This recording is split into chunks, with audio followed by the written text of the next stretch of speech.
वो सूखे में आपको कर देती है और उसी गीले में रात भर सोती है। बिल्कुल। बिस्तर भी नहीं बदलती, इसकी नींद खुल जाएगी। गीले में सो, और एक दिन नहीं सोई, एक महीना नहीं सोई, बहुत लंबे टाइम सोई है।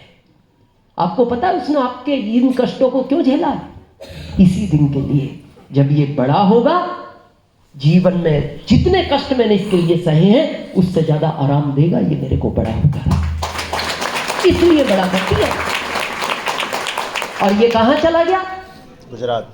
इसके लिए, इसी के लिए तो गया। ये भी छोड़ना नहीं चाहता था, इसके चक्कर में चला गया। मां एक ऐसी चीज होती है, याद रखना, जिसका कर्ज आप कभी उतार नहीं सकते, और वो कभी अपने दिल की बात नहीं कहेगी। वो आपको पता है, आपके जाने के बाद रोज रोती है अपने पति से बात करके, छोड़कर चला गया, इसलिए बड़ा किया था। मैं बीमार रहती हूं और वो चला गया अपनी बहू को लेकर। मैं हमेशा लोगों से एक ही बात बोलता हूं, आरसीएम को स्टेज के लिए मत करना, आरसीएम को पिन के लिए मत करना, आरसीएम को सम्मान के लिए मत करना, पर आरसीएम को इसलिए जरूर करना कि बुढ़ापे में आप अपने माता पिता के साथ रहो। यस। आपको माता पिता को ना छोड़ना पड़े। अगर माता पिता को छोड़ दिया, समझ लो फिर आपके पास कुछ नहीं बचा। इसलिए तो करो। बहुत लोग मेरे से कई बार, मैं आखिरी बात खत्म कर रहा हूं, मैं आरसीएम को, बहुत लोग कहते हैं ये बिजनेस है, मैं इसको बिजनेस नहीं मानता। मैं अगर अपनी भावना बताऊं, 21 साल पहले किसी ने मेरे घर में एक दीपक जलाया था।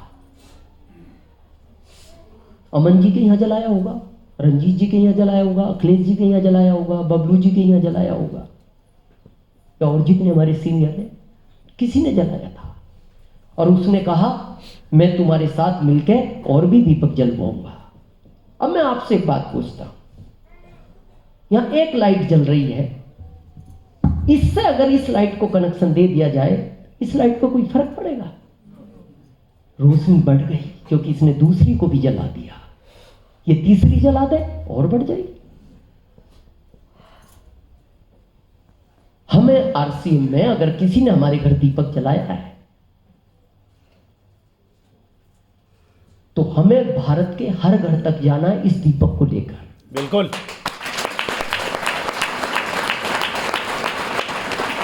जिसकी इच्छा हो जलवाएगा, नहीं हो तो उनको कहना जब इच्छा हो बताना, और ये सोच के आ जाना शायद इसके पिछले कुछ पुण्य कमजोर है, इसलिए इसने मना कर दिया। जिस दिन वो पुण्य कंप्लीट हो जाएंगे, देखना वो आगे रह के फोन करेगा, मैं आरसीएम करना चाहता हूं। बस ये दीपक हम कर क्या रहे हैं? हम पूरे भारत में घूम रहे हैं इसी अलग को लेकर। अब मान लो आपने अपने जीते जी 1,00,000 दीपक इस भारत में जला दिए, और भगवान न करे किसी आंधी और तूफान के कारण आपका दीपक बुझ गया, और ये बुझेगा। जिस दीपक को वो जलाता है, इस दीपक को वो एक दिन बुझा भी देता है, और ये बुझेगा, सबका बुझा है। 50 में बुझे, 60 में बुझे, 70 में बुझे, 80 में बुझे, 85 में, किसी को नहीं पता, ये बुझेगा। लेकिन मैं आपसे एक वादा करता हूं, अगर ये दीपक बुझ भी गया, और बुझेगा, आपने जो जीते जी ये 1,00,000 दीपक इस भारत में जलाए हैं, आपकी 7 पीढ़ियों तक ये दीपक आपके घर में अंधेरा नहीं होने देंगे। अंधेरा नहीं। ऐसे कई उदाहरण हैं, और मैं इसीलिए मैं किसी प्रोफेशन के विरोध में नहीं जाता।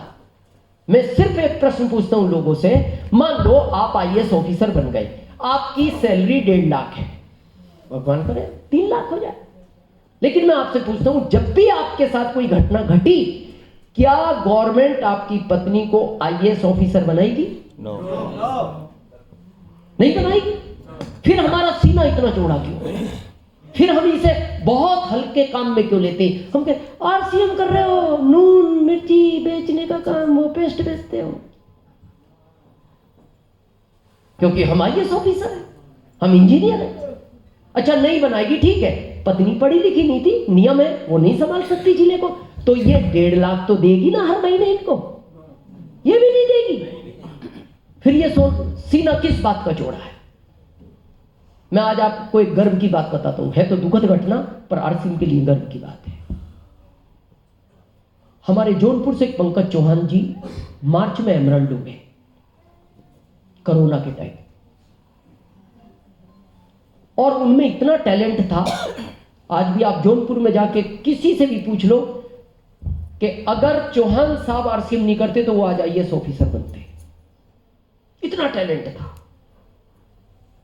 हर चीज का बारीक नॉलेज था उनको। आप किसी भी चीज में उनसे पूछो, वो 1 सेकंड में जवाब देते थे। आप आयुर्वेद का पूछो, एलोपैथिक साइंस का पूछ लो, भूगोल का पूछ लो, दुनिया का पूछ लो, किस देश में क्या समस्या है, किस देश की क्या जीडीपी है, 1 सेकंड लगता था उनको उत्तर देने में। इतना टैलेंट व्यक्ति मैंने आज तक देखा नहीं, मैं मिला नहीं पर्सनली किसी से।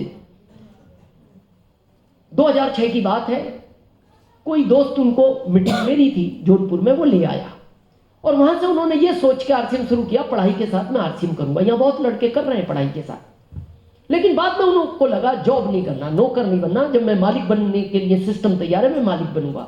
वो आ गए, एमरल्ड हो गए, 1,63,000 का चेक बना। लेकिन उनको हेल्थ की प्रॉब्लम बचपन से थी, ये मेरे को बाद में पता लगा। और अप्रैल में उनका ऑक्सीजन लेवल कम हुआ और वो डेथ कर गए। 9 साल का बच्चा, बेटा 9 साल का है, एक बेटी 7 साल की, एक बेटी 4 साल की। माता पिता बूढ़े हैं, भाई उनके गवर्नमेंट टीचर हैं छोटे। आप बिलीव नहीं करोगे, ये मैं बहुत रियल घटना आपको बता रहा हूं। मैं अपनी जिंदगी में कभी इतना परेशान नहीं हुआ जितना मैं चौहान साहब को लेकर हुआ। 2-3